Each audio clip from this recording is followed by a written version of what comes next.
আসসালামু আলাইকুম। বার্তা বৈঠক সংবাদ বুলেটিনে স্বাগত জানাচ্ছি আমি অনুপমায়ানী।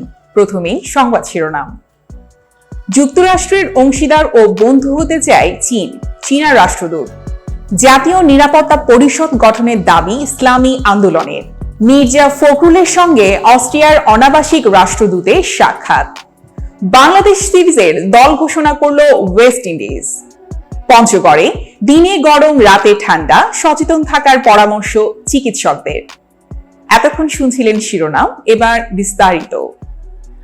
যুক্তরাষ্ট্রের অংশীদার ও বন্ধু হতে চায় চীন, চীনা রাষ্ট্রদূত। যুক্তরাষ্ট্রের ওয়াশিংটনে নিযুক্ত চীনের রাষ্ট্রদূত সি ফেং বলেছেন, যুক্তরাষ্ট্রের অংশীদার ও বন্ধু হতে ইচ্ছুক চীন। গতকাল শুক্রবার হংকংয়ে এক বক্তৃতায় তিনি এই কথা বলেন। এ সময় তিনি দেশের মধ্যে সংলাপ আরও জোরদার করার প্রত্যাশা ব্যক্ত করেন। চীনের কর্মকর্তা ও চীনে নিযুক্ত যুক্তরাষ্ট্রের রাষ্ট্রদূতের উদ্দেশ্যে সি ফেং বলেন, যুক্তরাষ্ট্রকে ছাড়িয়ে যাওয়ার বা যুক্তরাষ্ট্রের জায়গায় যাওয়ার কোনো পরিকল্পনা নেই চীনের।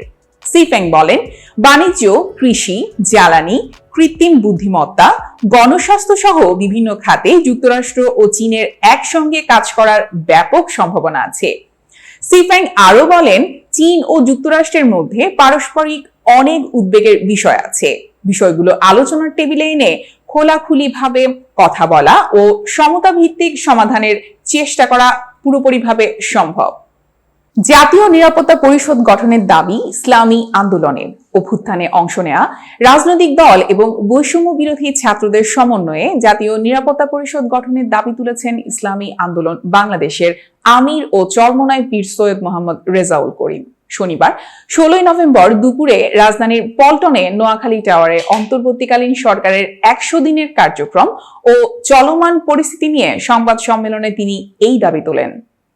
রেজাউল করিম বলেন, পোশাক খাতে অরাজকতা, ঢাকায় সেনাবাহিনীর যানবাহনে হামলা, পুলিশ বাহিনী সক্রিয় না হওয়া, ট্রাফিক ব্যবস্থা কার্যকর না হওয়া, অধিকাংশ মন্ত্রণালয়ের কার্যক্রমে স্থবিরতা সহ দ্রব্যমূল্য নিয়ন্ত্রণহীনতা অন্তর্বর্তী সরকারের জনসমর্থন হারানোর কারণ হতে পারে। সংস্কৃতি উপদেষ্টা মোস্তফা সরোয়ার ফারুকীকে জনগণ মেনে নেয়নি উল্লেখ করে তিনি আরো বলেন, পতিত স্বৈরাচারের বেনিফিশিয়ারি ফারুকীকে দ্রুত উপদেষ্টা পরিষদ থেকে প্রত্যাহার করা হোক। আন্দোলনে আহতদের কোনো ধরনের অজুহাত ছাড়াই দ্রুত চিকিৎসা নিশ্চিত করার আহ্বান জানিয়েছেন চরমোনাই পীর। নির্বাচনী পরিকল্পনা ঘোষণার দাবি জানিয়ে রেজাউল করিম বলেন, নির্বাচনের সুষ্ঠু ও অবাধ পরিস্থিতি তৈরিতে করণীয় নির্ধারণ ও সময়সীমা ঠিক করে একটি সুনির্দিষ্ট গাইডলাইন ঘোষণা করবে অন্তর্বর্তী সরকার। মির্জা ফখরুলের সঙ্গে অস্ট্রিয়ার অনাবাসিক রাষ্ট্রদূতের সাক্ষাৎ। বিএনপি মহাসচিব মির্জা ফখরুল ইসলাম আলমগীরের সঙ্গে সাক্ষাৎ করেছেন বাংলাদেশে নিযুক্ত অস্ট্রিয়ার অনাবাসিক রাষ্ট্রদূত ক্যাটরিনা উইজার। শনিবার 16 নভেম্বর দুপুর 12:30টার দিকে গুলশানে বিএনপি চেয়ারপারসনের রাজনৈতিক কার্যালয়ে আসেন। শনিবার 16 নভেম্বর দুপুর 12:30টার দিকে গুলশানে বিএনপি চেয়ারপারসনের রাজনৈতিক কার্যালয়ে আসেন অস্ট্রিয়ার রাষ্ট্রদূত। বিএনপি মিডিয়া সেলের সদস্য শায়রুল কবির খান এই তথ্য জানান। তিনি বলেন, আজ শনিবার দুপুরে গুলশানে বিএনপি চেয়ারপারসনের কার্যালয়ে দলের মহাসচিব মির্জা ফখরুল ইসলাম আলমগীরের সঙ্গে সাক্ষাৎ করতে আসেন অস্ট্রিয়ার অনাবাসিক রাষ্ট্রদূত Katrina উইজার।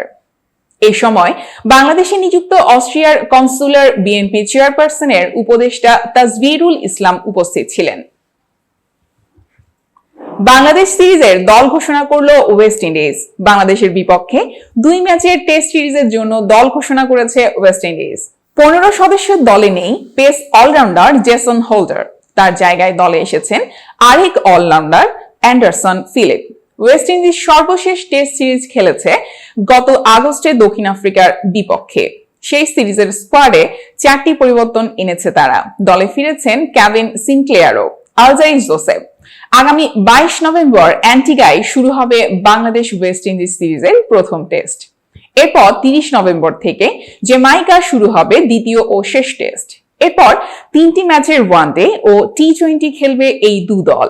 West Indies Test squad: Craig Brathwaite, Joshua Da Silva, Alick Athanaze, Keacy Carty, Justin Greaves, Kavem Hodge, Tevin Imlach, Alzarri Joseph, Shamar Joseph, Mikyle Louis, Anderson Phillip, Kemar Roach, Jayden Seales, Kevin Sinclair, Jomel ওয়ারিকন।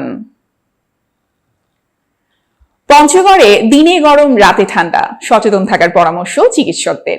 হেমন্তের শুরুর দিকেই দেশের সর্বোত্তরের জেলা পঞ্চগড়ে শুরু হয়েছিল শীতের আবহ।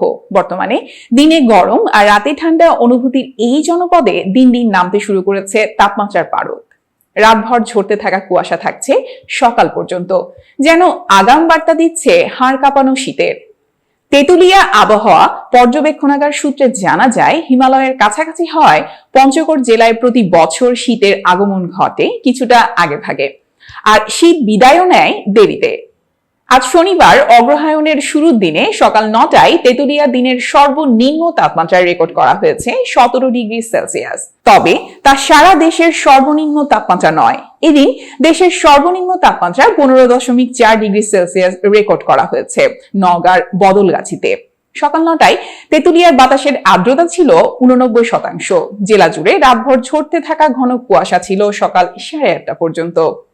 সকালে সাইকেল নিয়ে কাজের উদ্দেশ্যে বের হওয়া জসিম উদ্দিন নামের এক শ্রমিক বলেন, সকালে কুয়াশায় কিচ্ছু দেখা যায় না, কাপড় চোপড় আর চোখের ভুরু সব কুয়াশাতে ভিজে গেছে, কিন্তু কি করিবেন, আমরা গরিব মানসি, কাজত তো যাবাই নাগিবে।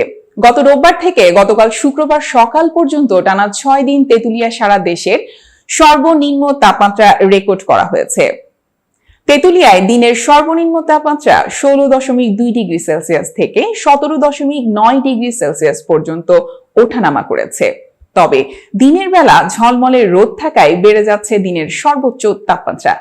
এক সপ্তাহে তেঁতুলিয়ায় দিনের সর্বোচ্চ তাপমাত্রা 29.5 ডিগ্রি সেলসিয়াস থেকে 32 ডিগ্রি পর্যন্ত ওঠানামা করেছে। দিনে রোদের কারণে গরম অনুভূত হলেও রাতে অনুভূত হচ্ছে শীত। এতে সর্বনিম্ন ও সর্বোচ্চ তাপমাত্রার মধ্যে পার্থক্যের সৃষ্টি হচ্ছে। এমন আবহাওয়ায় শীতজনিত রোগের আক্রমণ থেকে রক্ষা পেতে সচেতন ও সতর্ক থাকার পরামর্শ দিচ্ছেন চিকিৎসকেরা। এতক্ষণ বার্তা বৈঠকের সাথে থাকার জন্য ধন্যবাদ। নতুন নতুন তথ্য ও সংবাদ পেতে বার্তা বৈঠকের ইউটিউব চ্যানেল ও ফেসবুক পেজের সাথেই থাকুন।